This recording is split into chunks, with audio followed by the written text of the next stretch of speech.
একটা ছোট্ট দেশ, কিন্তু পুরো পৃথিবীর চোখ সেখানে। এই দেশটার নাম হলো জিবুতি। আফ্রিকার সিং অঞ্চলে অবস্থিত এই দেশটা এতটাই গুরুত্বপূর্ণ যে বিশ্বের বড় বড় শক্তিধর দেশগুলো এখানে তাদের সামরিক ঘাঁটি বানিয়েছে। কিন্তু প্রশ্ন হলো কেন?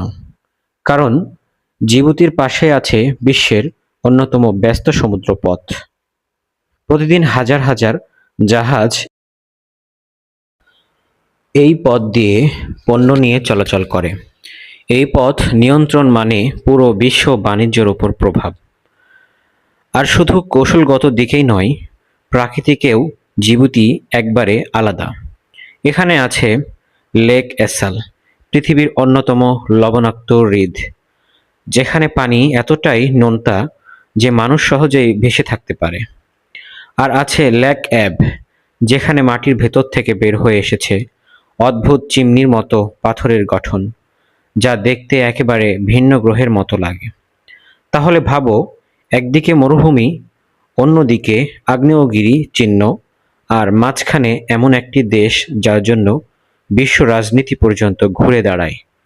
আজকের ভিডিওতে আমরা জানব কেন জিবুতি এত গুরুত্বপূর্ণ, কেন বড় বড় দেশ এখানে সামরিক ঘাঁটি বানায়, আর এই ছোট দেশের ভেতরে লুকিয়ে আছে কি কি অজানা রহস্য।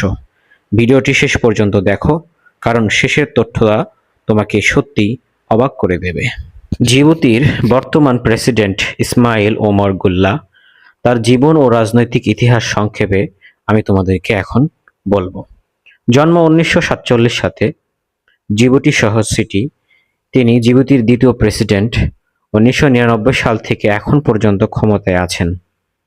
রাজনৈতিক যাত্রা। গুল্লে প্রথমে তার চাচা জিবুতি প্রথম প্রেসিডেন্ট হাসান গুল্লের ঘনিষ্ঠ সহযোগী ছিলেন। তিনি দেশের গোয়েন্দা বিভাগে, সিকিউরিটি সার্ভিসে গুরুত্বপূর্ণ ভূমিকা পালন করেন।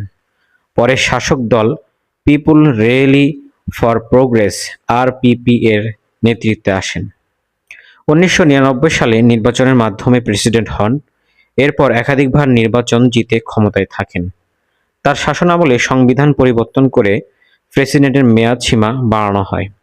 জিবুতিকে একটি গুরুত্বপূর্ণ আন্তর্জাতিক সামরিক ঘাঁটির দেশে পরিণত করেছেন। ইউনাইটেড স্টেটস, চায়না, ফ্রান্স সহ অনেক দেশের সাথে ঘনিষ্ঠ সম্পর্ক গড়ে তুলেছেন। দেশের অর্থনীতি মূলত বন্দর ও আন্তর্জাতিক বাণিজ্যের উপর নির্ভরশীল হয়েছে। বিরোধীরা অভিযোগ করে যে তার শাসন অনেকটা এককেন্দ্রিক। নির্বাচন নিয়ে অনেক সময় স্বচ্ছতা নিয়েও প্রশ্ন ওঠে। ইসমাইল ওমর গুল্লে হলেন এমন একজন নেতা যিনি ছোট্ট দেশ জিবুতিকে বিশ্ব